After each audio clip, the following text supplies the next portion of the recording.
కానీ జాతి కోసం అందరూ ఒకటవ్వాలా, జాతి కోసం ఒకటవ్వాలా. వ్యక్తి పూజ మనకొద్దు, ఇస్లాంలో వ్యక్తి పూజ లేదు. కడప నగర ముస్లిం సోదరులకు చెప్తా ఉన్నాం, మీకు ఉన్న దాంట్లో తక్కువ ఓట్ బ్యాంక్ మాది. గుంటూరు ఈస్ట్లో ఇంతకన్నా దరిద్రం ఏముంది? ఇంతకన్నా దరిద్రం ఏముంది? నెల్లూరు 1,00,000 ఓట్లు ఉన్నటువంటి కర్నూలులో అది పార్టీ ఏదో అనేది కాదు, మాకు 1,00,000 ఓట్లు ఉన్నటువంటి కర్నూలు. వాగ్దానాలపై తీసుకోవాల్సిన చర్యలపై కార్యాచరణ ఏ విధంగా మనం ముందుకు తీసుకెళ్లాలని చెప్పి ఒక ఎజెండాతో మరి 47 సంవత్సరాల నుండి సీట్ను నిలబెట్టుకుంటా వస్తున్నాం. 47 సంవత్సరాల నుండి మొహం నచ్చలేదు, మొహం మార్చాం కానీ కొట్టి తెచ్చి కూర్చోబెట్టాల. మాకు మొహం నచ్చలా. లిమిటేషన్ జరిగి ఏదైనా జిమ్మిక్కులు చేస్తే తప్ప మాలాంటి వాళ్ళు బతుకున్నంత కాలం బీజేపీ అవలంబించే ముస్లిం వ్యతిరేక విధానాలకు మాత్రమే ముస్లింలు వ్యతిరేకం. ప్రజాస్వామ్యంలో ఎవరికి వ్యతిరేకం? మేమేం చెప్తున్నామంటే బీజేపీ నాయకులతోనే చెప్తా ఉన్నాం, అయ్యా ముస్లింలు బీజేపీకి కాదు ఆలోచించుకోవాలా. భారతీయ జనతా పార్టీ చాలా స్పష్టంగా చెప్తా ఉంది, భారతీయ జనతా పార్టీ గెలిచింది అంటే ఇక ముస్లింల తల తీసుకెళ్ళి అక్కడ పెట్టాలి. అంటే మేము భారతీయ జనతా అందరికీ కూడా పేరు పేరున నా హృదయపూర్వక ధన్యవాదాలు తెలియజేసుకుంటున్నాను.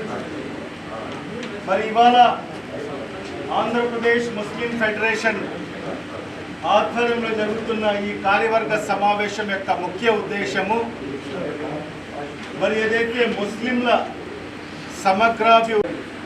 అందరికీ నమస్కారాలు. మరి ఇవాళ ఆంధ్రప్రదేశ్ ముస్లిం ఫెడరేషన్ ఆధ్వర్యంలో మరి ఈ ఫెడరేషన్ యొక్క రాష్ట్ర అధ్యక్షులు మరి పెద్దలు దస్తగీర్ గారి ఆధ్వర్యంలో మరి ఈరోజు ఈ కడప నగరంలో ఈ సమావేశం ఏర్పాటు చేసుకోవడము, మరి ఈ సమావేశంలో రాష్ట్రం నలుమూల నుంచి వచ్చిన వివిధ సంఘాల అధ్యక్షులకు మరి అదేవిధంగా పోరాట యోధులకు, మత గురువులకు, దేశంలో జరుగుతున్న పరిణామాలన్నింటినీ దృష్ట్యా ఈ దేశం కోసం, ఈ దేశ రక్షణ కోసం ప్రాణాలు అర్పించినటువంటి సమాజం ముస్లిం సమాజం. కానీ ఈ దేశంలో మళ్ళీ మనకు రక్షణ కావాలని మళ్ళీ దేహిని అడుక్కునే స్థితికి కూడా వచ్చినటువంటి సమాజం ఏదైనా ఉందంటే మళ్ళీ మన సమాజం. సభ్యులకి మరియు మీడియా మిత్రులకి, మాజీ ఉప ముఖ్యమంత్రి మా అన్నగారికి పేరు పేరున ప్రత్యేకంగా బహుజన సేన రాష్ట్ర కమిటీ తరపున మీకు ఉద్యమ జై భీములు తెలియజేస్తున్నాము. तो वो ताकतवर मोमिन जो कमजोर होकर दबकर गुलामी के अंदर यानी अपनी जिंदगी को गुजारता है, बेहतर पसंदीदा अल्लाह को अगर कोई है कि वक्त के जालिम बादशाह के सामने खड़े होकर मजबूती के साथ अपने हक को लेने के लिए जो खड़ा होता है वो मुमिन जो है अल्लाह को ఇచ్చిన హామీలన్నీ అమలు చేయాలి. కుమ్మటి ప్రభుత్వం ముస్లింలకు ఇచ్చిన హామీలన్నీ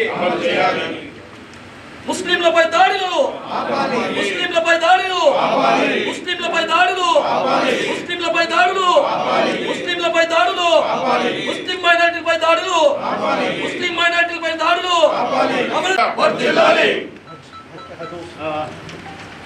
ఇప్పుడు వర్ధిల్లాలి. ఇప్పుడు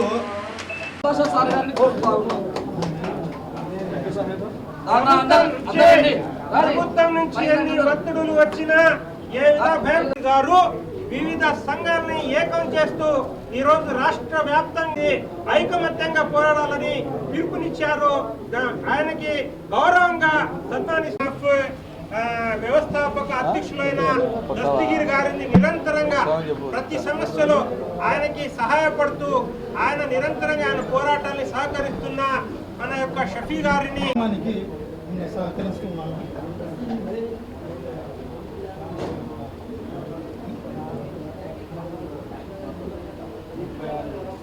ఆయన నిజంగా అభినందనలు తెలియజేస్తున్నాం.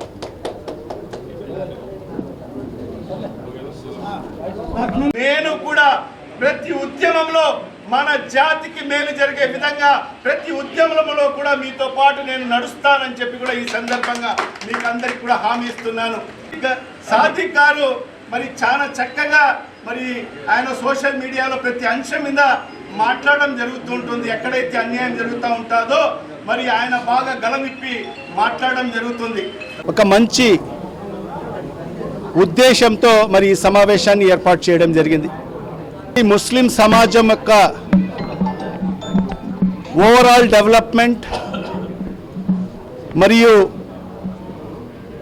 మరి ఈ ప్రభుత్వం ఇచ్చిన ఏదైతే హామీలు ఉన్నాయో మరి ఆ హామీలు సాధించుకునే దిశలో మరి ఏ రకంగా మనం పోరాటాలను ముందుకు తీసుకెళ్లాలని చెప్పి మరి ఈ సమావేశంలో వివరంగా చర్చించడం జరిగింది. మరి ఇవాళ చూస్తే ఈ కూటమి ప్రభుత్వం అధికారంలోకి వచ్చి 18 మాసాలు అయింది. మరి 18 మాసాలలో మరి కూటమి ప్రభుత్వం ఇచ్చిన అనేక హామీలు ఏ ఒక్క హామీ కూడా పూర్తి స్థాయిలో ఈ రాష్ట్రంలో అమలు కాని పరిస్థితి స్పష్టంగా కనిపిస్తుంది. మరీ ముఖ్యంగా మైనార్టీలకైతే మరి ఈ రాష్ట్రంలో రక్షణ లేదు, ముస్లిం మైనార్టీలకు రక్షణ లేదు. ఎందుకంటే ఇవాళ ఈ దేశంలో పరిస్థితి ఆ రకంగానే ఉంది. మన రాష్ట్ర పరిస్థితి కూడా మన రాష్ట్రంలో కూడా అదే పరిస్థితి ఉంది. మత స్వేచ్ఛ లేదు, వాక్ స్వాతంత్రం లేదు. మరి ఈరోజు మైనార్టీల మీద దాడులు జరుగుతున్నాయి దేశవ్యాప్తంగా, మరి మన రాష్ట్రంలో కూడా. మరి ఈరోజు మన మైనార్టీల హక్కులు సాధించుకునే దిశలో మరి ఈరోజు మనమందరం కూడా సంఘటితం కావాలని చెప్పి మరి ఈ సమావేశాన్ని ఏర్పాటు చేయడం జరిగింది. మరి ఈ సమావేశంలో అనేక విషయాల మీద చర్చించడం జరిగింది. మరి భవిష్యత్తులో కూడా ఒక కార్యాచరణ ఏర్పాటు చేసుకొని మరి ఏదైతే మైనార్టీలకు రావాల్సిన హక్కులు సాధించుకునే దిశలో మరి పోరాటాన్ని ముందుకు తీసుకెళ్లాలని చెప్పి నిర్ణయించడం జరిగింది. మరి అదేవిధంగా మరి ఈ కూటమి ప్రభుత్వం ఇచ్చిన ఏదైతే హామీలు ఉన్నాయో మరి హామీలు కూడా నెరవేర్చుకునే దిశలో మరి పోరాట పటిమను మరి ముందుకు తీసుకెళ్లాల్సిన అవసరం ఉందని చెప్పి కూడా మరి అందరూ కూడా చర్చించుకోవడం జరిగింది. మరి భవిష్యత్తులో మరి ఒక ప్రణాళికబద్ధంగా మరి ఈ హక్కుల సాధన కోసం అయితేమి మరి అదేవిధంగా ఏదైతే ఈ కూటమి ప్రభుత్వం ఇచ్చిన హామీలు నెరవేర్చుకునే దిశలో మరి సాధించుకునే దిశలో మరి అడుగులు ముందుకు వేస్తాం. ఖచ్చితంగా అన్ని సంఘాలు సంఘటితమై ఒకే ప్లాట్ఫామ్ పైకి వచ్చి మరి మన ఉద్యమాన్ని ముందుకు తీసుకెళ్తామని చెప్పి కూడా మరి వాళ్ళందరూ కూడా చెప్పడం జరిగింది. మరి ఈ సందర్భంగా నేను కూడా వాళ్ళకందరికీ కూడా మాటివ్వడం జరిగింది. ఖచ్చితంగా మీ యొక్క పోరాటంలో కూడా ఖచ్చితంగా నా వంతుగా నేను కూడా మీ పోరాటంలో ముందుంటానని చెప్పి కూడా మరి వాళ్ళకు మాటివ్వడం జరిగింది. మైనార్టీల హక్కుల కోసం అయితేమి మరి ఏదైతే ఈ హామీలన్నీ కూడా నెరవేర్చే దిశలో ఖచ్చితంగా మీ పోరాటాల్లో నేను కూడా భాగస్వామ్యం అవుతానని చెప్పి కూడా మా పార్టీ కూడా భాగస్వామ్యం అవుతుందని చెప్పి కూడా ఈ సందర్భంగా వాళ్ళకు మాటివ్వడం జరిగింది. ఆ దిశలో ఖచ్చితంగా ముందుకు వెళ్తామని చెప్పి కూడా ఈ సందర్భంగా తెలియజేసుకుంటూ మరొక్కసారి మరి ఈరోజు మరి రాష్ట్ర నలుమూల నుంచి వచ్చిన వివిధ సంఘాలకు సంబంధించిన అధ్యక్షులు మరి కార్యదర్శులు మరి ప్రధాన కార్యదర్శులు మరి అదేవిధంగా మరి మన మత గురువులు అందరికీ కూడా మరి పేరు పేరున నా హృదయపూర్వక ధన్యవాదాలు తెలియజేసుకుంటున్నాను. మరి అదేవిధంగా ఇంత చక్కటి మరి సమావేశాన్ని ఏర్పాటు చేసిన మరి దస్తగిరి గారికి మరి వాళ్ళ కార్యవర్గ సభ్యులకందరికీ కూడా పేరు పేరున మరి వాళ్ళకందరికీ కూడా అభినందన తెలియజేసుకుంటున్నా. దస్తగిరి ముస్లిం ఫెడరేషన్ కన్వీనర్. ముస్లిం ఫెడరేషన్ ముఖ్య ఉద్దేశం ఏమిటంటే ముస్లిం సమాజానికి కూటమి ప్రభుత్వం ఇచ్చిన వాగ్దానాలను అమలు చేయాలి అనే ఉద్దేశంతో ఇది మేము ప్రోగ్రాం చేయడం కార్యవర్గ సమావేశం. ఏదైతే ఎన్నికల వాగ్దానాలు ఎన్నికల మేనిఫెస్టోలో పెట్టిన చంద్రబాబు కూటమి ప్రభుత్వం పెట్టిన ఏదైతే వాగ్దానాలను తూచా తప్పకుండా అమలు చేయాలని ఈ మీడియా మూలకంగా తెలియజేస్తున్నాం. ఎందుకంటే చంద్రబాబు గారికి ముస్లింలను నమ్మి మరొక్కసారి మోసపోయారు. అన్ని రంగాలలో ఏదైతే ముస్లిం సీట్ల విషయంలో కానీ, దుల్హుల విషయంలో కానీ, విదేశీ విద్యలో కానీ, మౌలానా ఇల్లు కట్టిస్తానే విషయంలో కానీ, ఇలా ప్రతి ఎన్నికల మేనిఫెస్టోలో ఆయన ఎన్నికల మేనిఫెస్టోను ఎలా భావిస్తున్నారో తెలియదు కానీ ముస్లింలు మటుకు ఎలక్షన్ సమయంలో మటుకు కరపాకులాగా వాడుకొని వదిలేసే ప్రయత్నం చేశారు.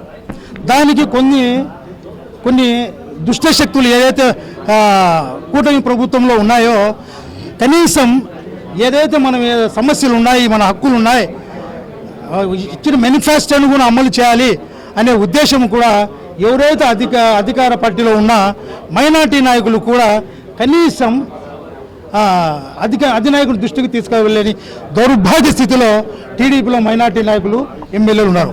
ఆ ఎమ్మెల్యే ఉన్నారు కానీ ముగ్గురు ఒకరు ఎప్పుడు చూసినా ఇంట్లో ఉంటారు, దానికి ఒక పెత్తనం కొడుకుతుంటుంది. ఈయన షాజహాన్ చూస్తే ఆయన ఎప్పుడు వర్క్ బోర్డుల మీద ఈ మంత్రి ఎప్పుడెప్పుడు తప్పుకుంటామా, ఎప్పుడెప్పుడు ఆ సీట్లు ఎక్కుదామా అనే ఉద్దేశంతో ఉంది. కానీ ప్రజలకు మేలు చేసే ఉద్దేశం షాజహాన్ కానీ, సమస్యలు తీసుకువెళ్ళే ఉద్దేశం మైనార్టీ మంత్రి కానీ ఏ కోశానా లేవు.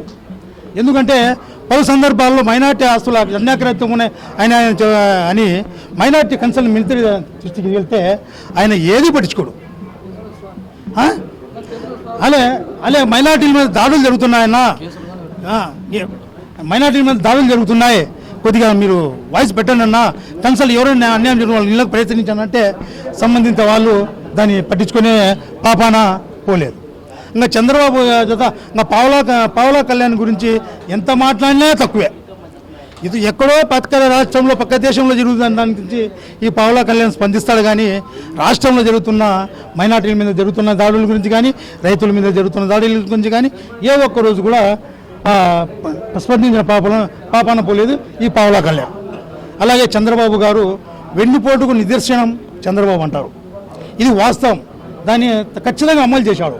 కానీ ముస్లింలే, నాలాంటి ముస్లింలే, నేను కూడా చంద్రబాబు కళ్ళబొల్లి మాటలు ఇని మరొక్కసారి చంద్రబాబు చేతిలో మోసపోయిన ముస్లిం మైనార్టీలు త్వరలో ఇన్షాల్లా కార్యవర్గ సమాజం ప్రతి జిల్లా నుంచి ఇప్పుడు ఓన్లీ 30 మంది కార్యవర్గ సభ్యులనే తీసుకొచ్చాం.